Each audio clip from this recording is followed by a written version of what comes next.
Hey everybody, Tony D, Little Joan here. Don't forget I got an exclusive on Bitchute and Rumble today. So click over there. Links to my Bumble Bitchute account are in the description. So click on it, become, members over there or whatever. It's quick to do. It's not going to take you long. It should be one of the top 4 videos by the time you see this. Joan and I. So kind of a lazy Sunday.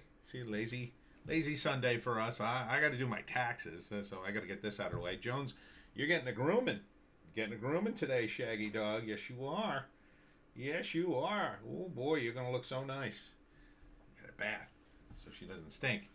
But today's hot take, or this hot take, is about not Jimmy Hoffa, but the government and how stupid they are. So, Jimmy Hoffa FBI files that have been hidden since 1975 must be released, lawmakers tell DOJ. It's like, how long has this been going on? Just tell us. No one cares. 75? Do you realize that's almost 50 years ago?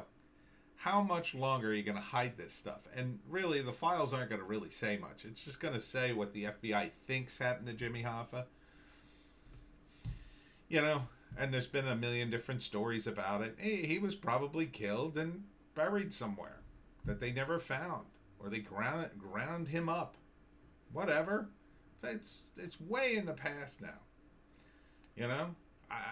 What is the big controversy? Who are you protecting at this point? Who's still alive from that era who was in power?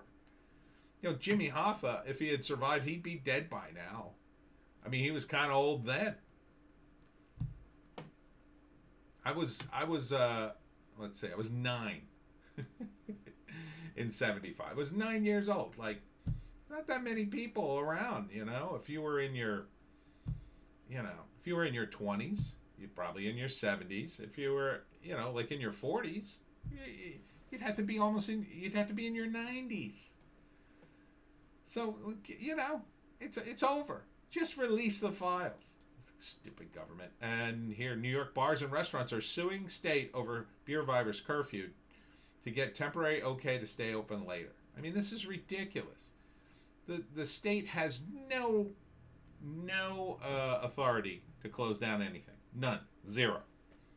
I am against bars closing at all. They should be able to stay open as long as they want. Why not? Who cares? People still drink.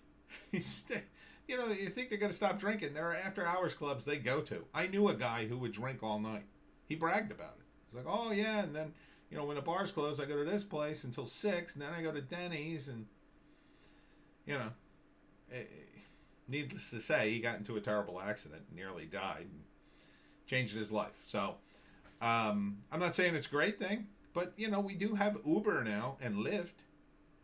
You could insist that people use that. You could insist that people, after a certain time, turn in their car keys. Something like that. I mean, they want to drink themselves to death. How are you going to stop them? You can't. It's just hurting businesses. That's all you're doing. I'm sure there are people who get off work at like 2 a.m. and, they're on a different schedule because they sleep differently. They'd like to go out for a beer. And speaking of New York, Cuomo's done. Oh my gosh. Can you believe? And I know some Democrats who are like, oh, maybe Cuomo will run for president. Get rid of Trump. Second Cuomo accuser comes forward. The governor wanted to sleep with me. Of course he did. And Biden backs the investigation, apparently. So, goodbye, Cuomo. Couldn't happen to a nicer guy. If only you take your brother Fredo with you. But here is, God, what I saw this headline. It's from the Post Millennial. San Francisco defunds police by $120 million despite skyrocketing crime. They could solve the problems in San Francisco real easily. They could let people live in homes there. They could allow cheap housing to be built, but they won't. And it's driving the city into it's funny that it's such a liberal city and everybody's so liberal and wonderful. Oh, we want to help the poor. Oh, can they build a poor apartment building near you? Oh God, no, that would be ugly. That wouldn't have the right architecture. That would ruin the downtown community.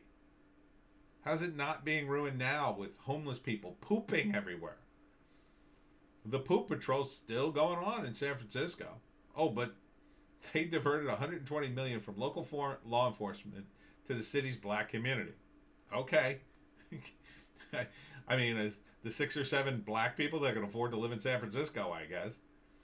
The plan, dubbed the Dreamkeeper Initiative, oh God, will invest money across multiple social economic welfare initiatives for black residents, including 7 million for guaranteed income. That's UBI. That's terrible. 2 million for culturally affirming spaces. Oh, so segregation. And 3.6 million for youth development. Hey kids, this you love this city? You'll never be able to afford to live here. Get ready to move. The funding stream is earmarked solely for a black community, with other minority, racial, and ethnic groups left out of the economic initiative. What? For some, this raises questions about discriminatory fund allocation. The black population in San Francisco is approximately 6%. Yeah, no kidding. Uh, this is nuts. London Breed is the name of the mayor. To make these decisions, we listen to the African American community about what's worked and what hasn't. We're committed to actually delivering on the promises that are made, but are all too often aren't kept. Oh, so you're just going to bribe everybody? Great. This is just going to blow up in their faces. It's a shame because San Francisco really was a beautiful city. Although when I went there, it was starting to get really nasty.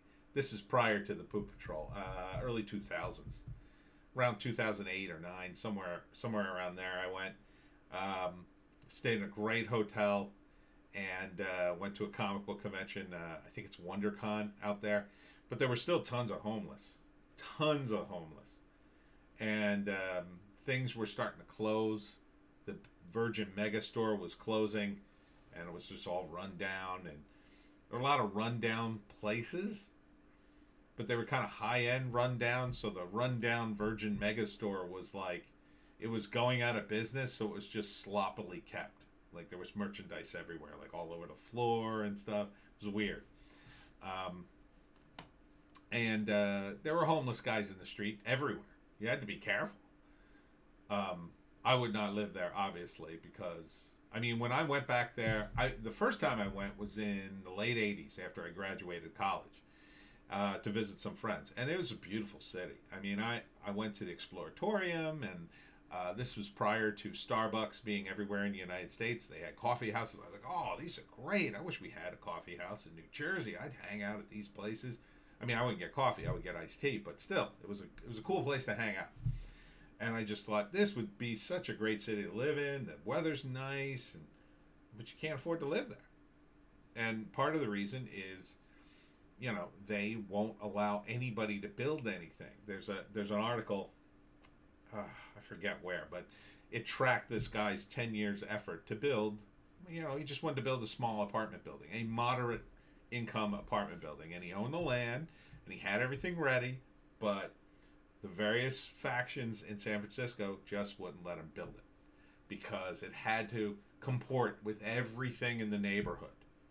And in the end, after 10 years of struggle, couldn't build it.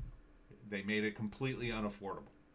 And he ended up losing money, and they never built it. So there's no place to live in San Francisco if you're not rich. I had a friend who was offered a job out there.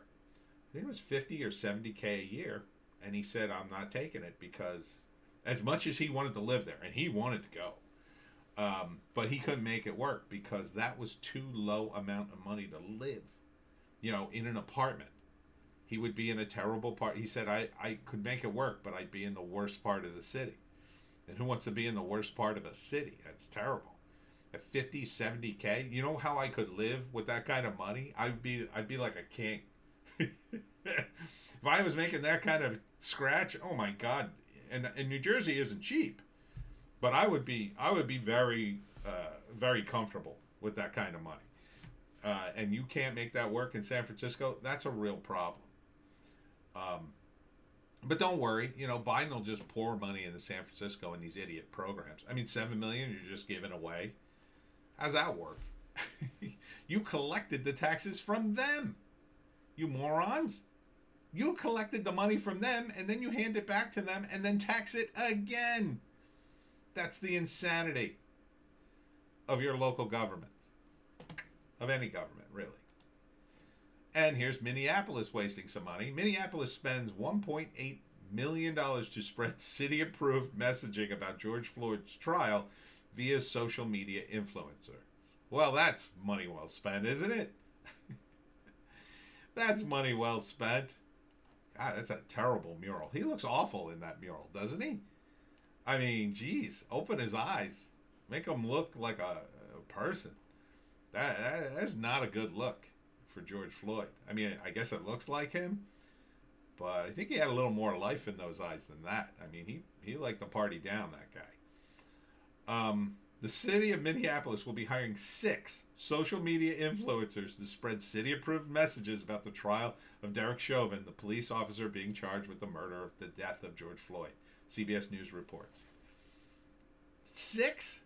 That's like, let's say, it's like $300K a piece. Jesus, hire me. Hiring a social media influencer is part of a largest communications initiative by the city is expected to cost $1.1 million.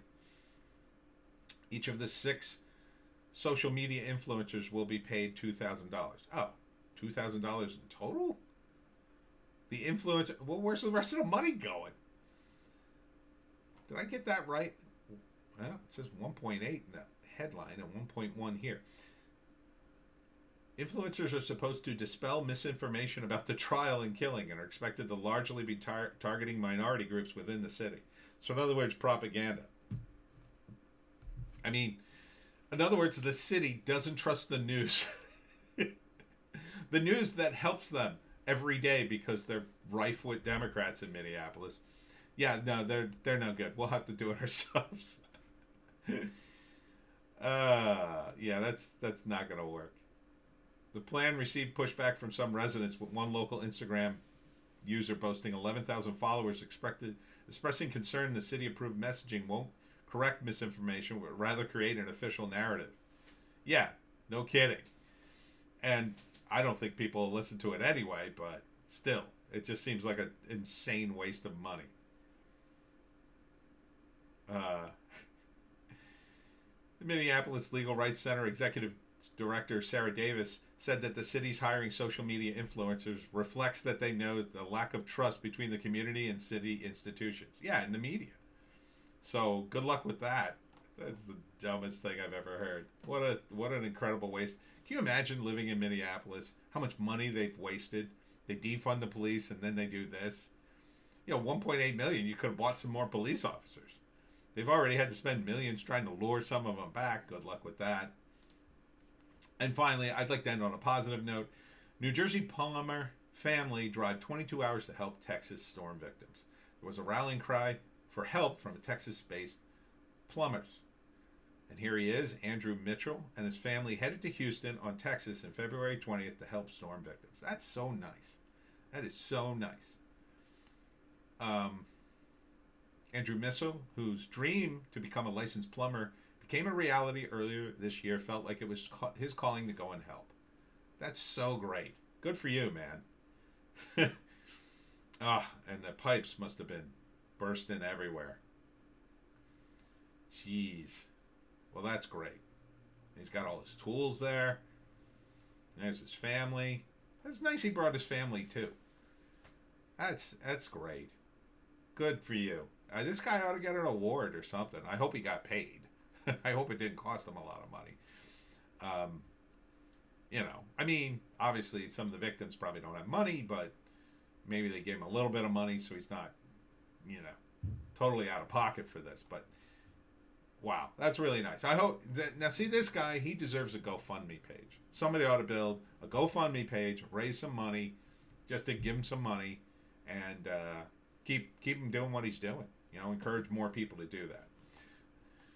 So, And this is what happens when government doesn't work, right? I mean, the Texas government tried to go all green. How'd that work out?